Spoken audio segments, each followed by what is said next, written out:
और देखिए खार्किव से बड़ी खबर है। खार्किव में रूसी एयरफोर्स का बड़ा हमला। रूस ने 2000 किलो बारूद बरसाया। वोल्चांस्क में गिराए 4 फैब 500 बॉम्ब। 2000 किलो बारूद छोटी बात नहीं है, रूस ने खार्किव में बरसाया है।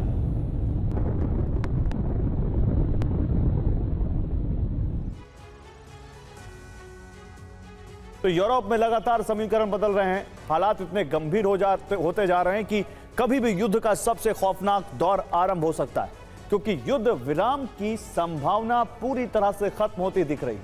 अब डोनाल्ड ट्रंप ने भी हाथ पीछे खींच लिए हैं।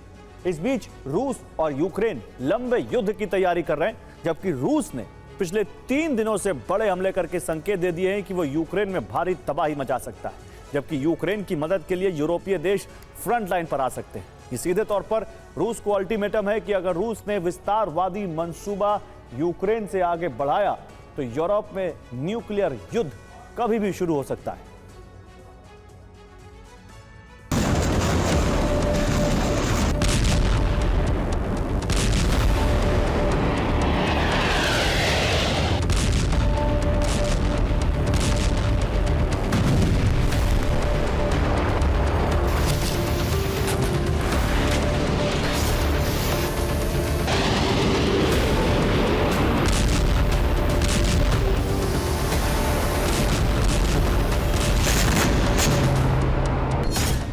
पुतिन का ऑपरेशन सितंबर कुछ घंटों में आरंभ होने वाला है।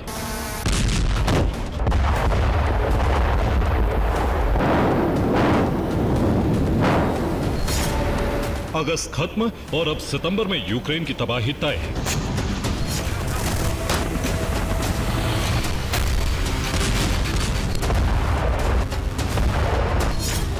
युद्ध विराम की कोशिश समाप्त। अब सितंबर में यूक्रेन का होगा अंत।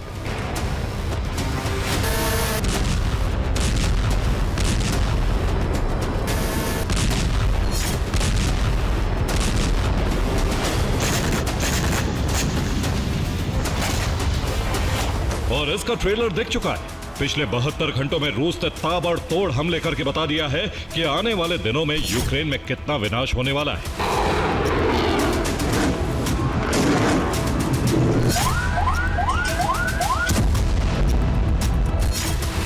पुतिन एक नए पैटर्न पर काम कर रहे हैं, जिसमें ज्यादा से ज्यादा इलाके पर कब्जा किया जा सकता है, जिससे सर्दियों से पहले एक नया बफर जोन तैयार कर लिया जाए। अब पुतिन सिर्फ डोनबास नहीं बल्कि 4 और इलाकों में भी सैनिकों को आगे बढ़ा रहे हैं।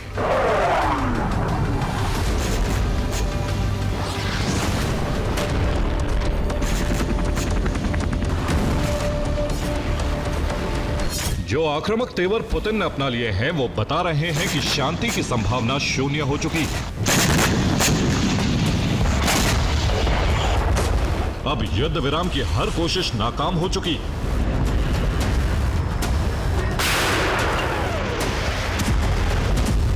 क्योंकि ना तो ज़ेलेंस्की पुतिन की शर्तों को मान रहे हैं और ना ही पुतिन को डोनबास से कम कुछ भी मंजूर है।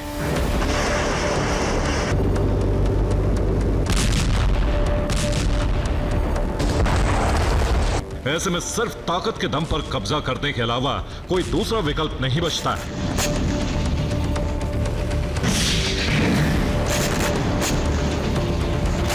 और यूक्रेन पर हमले उसी का संकेत है।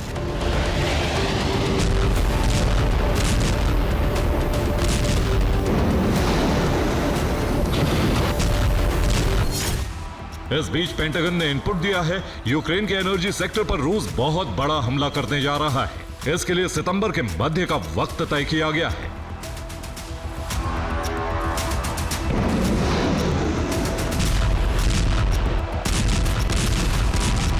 यानी ट्रंप बेशक युद्ध विराम से दूरी बना रहे हों, लेकिन यूरोप की गतिविधि पर नजर बनाए हुए हैं। यूक्रेन को बारूद सप्लाई किया जा रहा है और बैकडोर से नाटो देशों को यूक्रेन की रक्षा के लिए कहा जा रहा है, क्योंकि रूस अब कभी भी बड़ा हमला करके यूक्रेन में नया बफर जोन बना सकता है।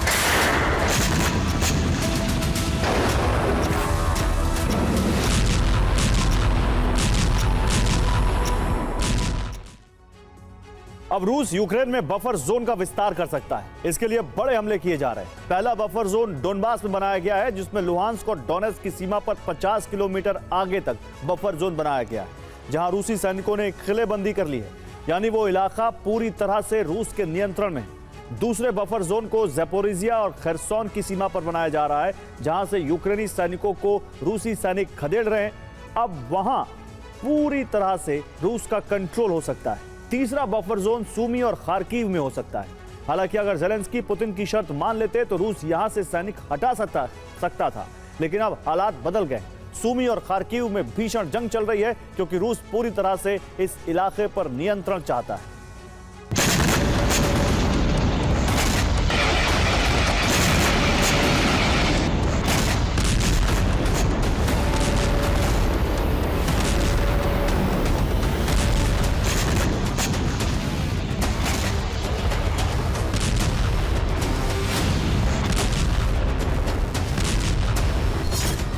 10 दिन पहले यानी 21 अगस्त को डोनाल्ड ट्रंप ने कहा था, हमें 2 हफ्ते के भीतर पता चल जाएगा कि यूक्रेन में शांति होगी या नहीं। उसके बाद हमें शायद कोई अलग रास्ता अपनाना होगा।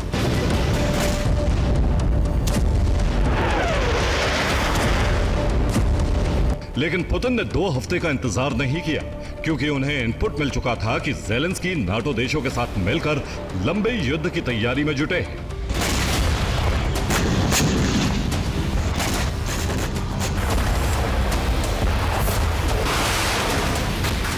इसीलिए रूस ट्रंप के भ्रमजाल में फंसा नहीं, बल्कि ज़ेलेंस्की के मंसूबे को ध्वस्त कर दिया।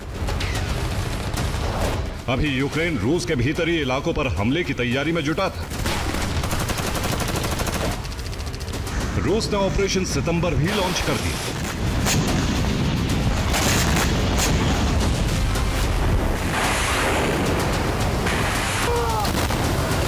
रूस के chief of general staff general Valery Gerasimov ने बयान देकर रूस के आक्रामक तेवर जता दिए हैं।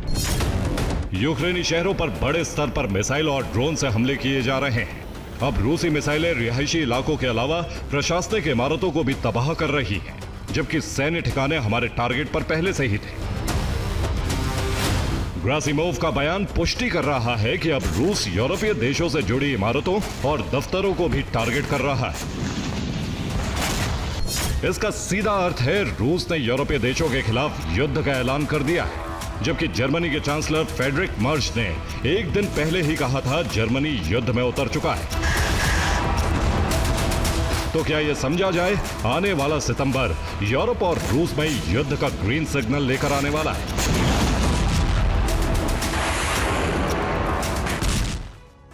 तो पुतिन का पहला टारगेट अमेरिका का वॉशिंगटन डीसी है, जिसकी मॉस्को से दूरी 7,822 किलोमीटर है, जबकि लंदन दूसरा टारगेट है, जिसकी मॉस्को से दूरी 2,500 किलोमीटर है।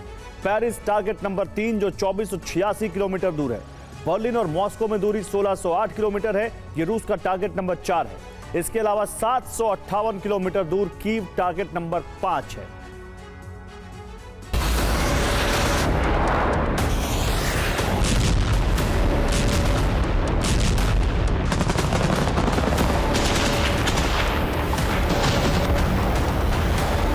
यूरोप में जो हालात बन रहे हैं उससे यूक्रेन के सामने 3 विकल्प हैं। पहला विकल्प है यूरोप फ्रंट लाइन पर आकर रूस से मुकाबला करे। दूसरा विकल्प ज़ेलेंस्की सरेंडर करें और रूस को जीते इलाके सौंपे। तीसरा विकल्प है अमेरिका भी रूस के खिलाफ उतरे, लेकिन इसकी उम्मीद नहीं। जबकि पहले विकल्प की संभावना सबसे ज्यादा है, जिसमें यूरोप और रूस में टकराव होता दिख रहा है। यही वजह है रूस ने उन इलाकों में हमले बढ़ा दिए हैं जिन पर वो संपूर्ण कब्जा करना चाहता है।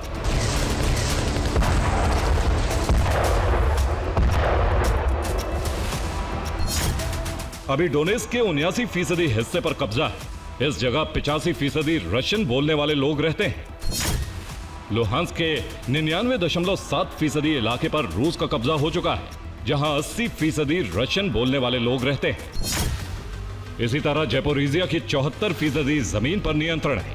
यहां 56% रशियन बोलने वाले लोग हैं। इससे आगे खेरसोन के 76% हिस्से पर रूस का कंट्रोल है, जहां 48% रशियन बोलने वाले लोग रहते हैं। सूमी के 68% इलाके पर रूस का नियंत्रण है। वहां भी 38% रशियन बोलने वालों की जनसंख्या है। इसी तरह खार्किव के 50% हिस्से पर रूस ने कब्जा किया है, जहां 65% रशियन बोलने वाले लोग रहते हैं।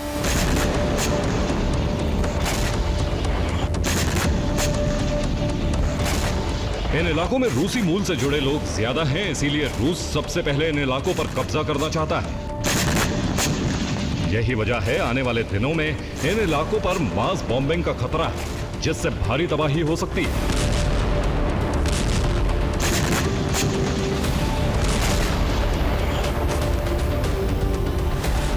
हालांकि नाटो देशों ने रूस के हमले रोकने के लिए ब्लूप्रिंट पर काम करना शुरू कर दिया है। हो सकता है क्रीमिया वापस लेने के लिए यूक्रेन सितंबर में बड़ा मिशन आरंभ कर दे। Bureau report, TV9 Bharatvarsh.